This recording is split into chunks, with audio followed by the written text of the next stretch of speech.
নমস্কার বন্ধুরা, তারাপীঠ যাত্রার দ্বিতীয় পর্ব নিয়ে আমি আজকে আবার চলে এসেছি। যারা প্রথম পর্বটি দেখোনি তারা কিন্তু প্রথম পর্বটি দেখে নিও। আচ্ছা, বঙ্গসোলে নতুন সদস্যদেরকে ওয়েলকাম, আর যারা প্রথম থেকে আছো তাদেরকে অনেক অনেক ভালোবাসা। প্রথম পর্বে দেখিয়েছিলাম তারাপীঠের মন্দিরেতে বিয়ে হয়। আজকে আমি একটা নতুন জিনিস দেখাবো, সেটা হচ্ছে তারাপীঠ মহাশ্মশানেও বিয়ে হয়। হ্যাঁ, ঠিকই শুনেছ, তবে ওই বিয়েটা কিন্তু একটু আলাদা। একটি মানুষের সাথে একটি মানুষের বিয়ে নয়, একটি মেয়ের সঙ্গে স্বয়ং শিব ঠাকুরের বিয়ে। আচ্ছা, এই ভিডিওতে আমি কিন্তু রাতের শ্মশানও দেখিয়ে দেবো, আর তার সঙ্গে দেখাবো আমরা যে হোটেলে আগের দিন খেয়েছিলাম খুব ভালো খাবার দাবার, সেই দোকানটার নামটা এবং মেনুগুলো। চলো এবার মাকে দর্শন করে একেবারে বেরিয়ে যাব মহাশ্মশানের দিকে।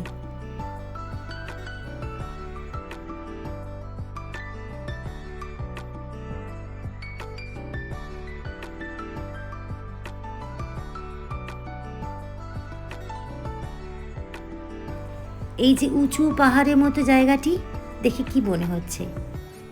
এটাই আসলে মহাশ্মশান।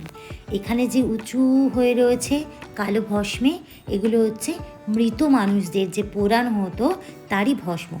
এখানে বসেই সাধক বামাখ্যাপা সিদ্ধি লাভ করেছিলেন, এবং এখানে যারা যোগী বলো, সাধক বলো, তান্ত্রিক বলো, এনারা প্রত্যেকেই বামাখ্যাপার মতো করেই মহাশক্তির আরাধনা এখানে বসেই করেন বা শক্তি সাধনা করেন। শ্মশানে প্রবেশ করতে না করতে যার দেখা পেয়ে গেলাম তিনি হলেন মা ভৈরবী। লোকাল যত লোকজন আছেন তারা প্রত্যেকেই মা ভৈরবীকে ভীষণই ভালোবাসেন, শ্রদ্ধা করেন।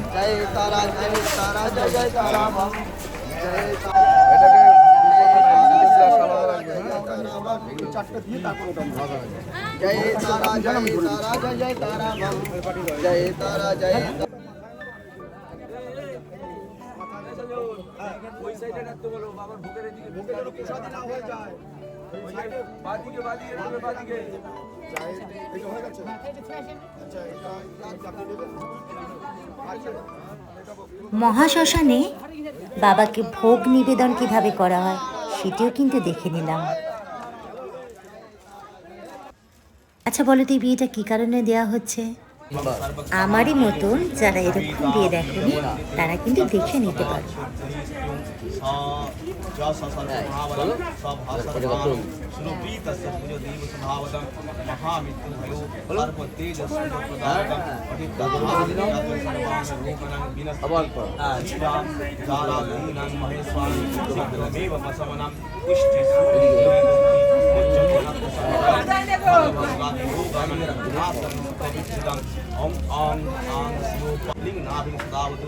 आपदमस्तकं पाद सर्वांगं मतितो वतु एतति कुंदन देव सर्वांगं कवचन्ति ब्रह्मलोके जे सदाते यदि वारण्य के सरकार दे सीधे कर तुले নিতে হবে সেটাকে সমুদ্র ঠিক সিধে সিধে না শিব থাকবে সাতলে যে পাশে এ বসে জোরে ঘর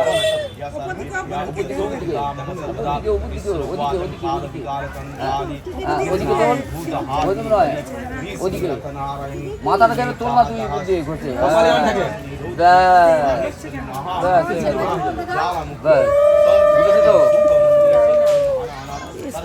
একবারে সোজা ददतिं स्वाम स्मीतवत्तं सदाचरणं तत्पराम नानालंकारं भूषाणि नानागमस्तन सदा ओम ऐं ह्रीं श्रीं क्लीं काली क्लीं श्रीं ह्रीं आ सकल भक्तेर भगवान संपूर्ण करुणा करुणा करो करुणामयी शिवे सर्वात् स्वाधिके शरण्ये त्र्यंबके गौरी नारायणी नमोस्तुते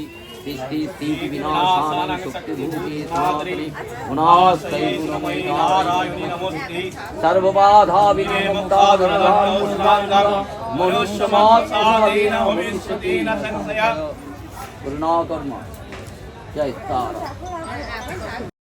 একটা জিনিস কি তোমরা লক্ষ্য করেছিলে? করুণাকর মা বলার পর টুক করে হাতে পদ্মফুল মা কেমন করে দিয়ে দিয়েছিল ঠাকুরমশাইয়ের হাতে। আর এদিকে দেখো ভান্ডারা চলছে। তারাপীঠে এলে বামা খাপার কৃপা বলো, মা তারার কৃপা বলো, কেউ অভুক্ত থাকে না। এখানে যেখানেই যাবে সেখানেই কিন্তু তোমরা কুকুর দেখতে পাবে এবং কুকুরের প্রতি মানুষদের ভালোবাসাও দেখতে পাবে। রাতের বেলা এই মহাশ্মশান ঠিক কেমন লাগে দেখতে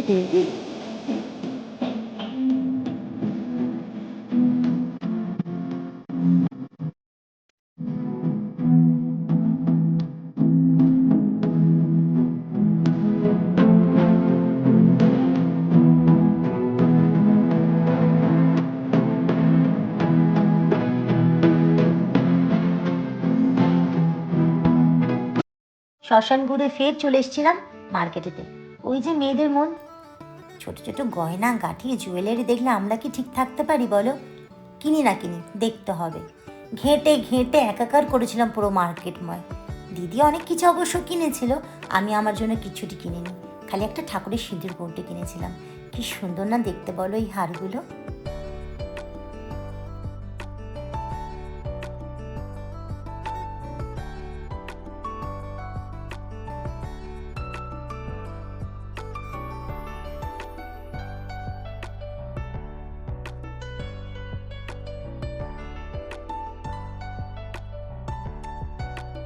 আর এই শোপিসগুলো কিন্তু তোমরা নিয়ে যেতে পারো, কাউকে যদি গিফট করার থাকে টুকটাক। তবে আমার কাছে অলরেডি ছিল, আমি তাই নিয়ে নিই।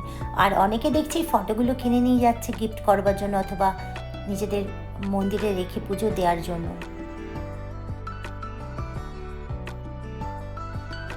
দেখো অনেক ঘুরে এই দোকানটা আমি আবিষ্কার করেছিলাম, কারণ সিঁদুর কৌটোটা এই দোকানে আমার বেশ পছন্দ হয়েছিল আর দামটাও বেশ রিজনেবল ছিল।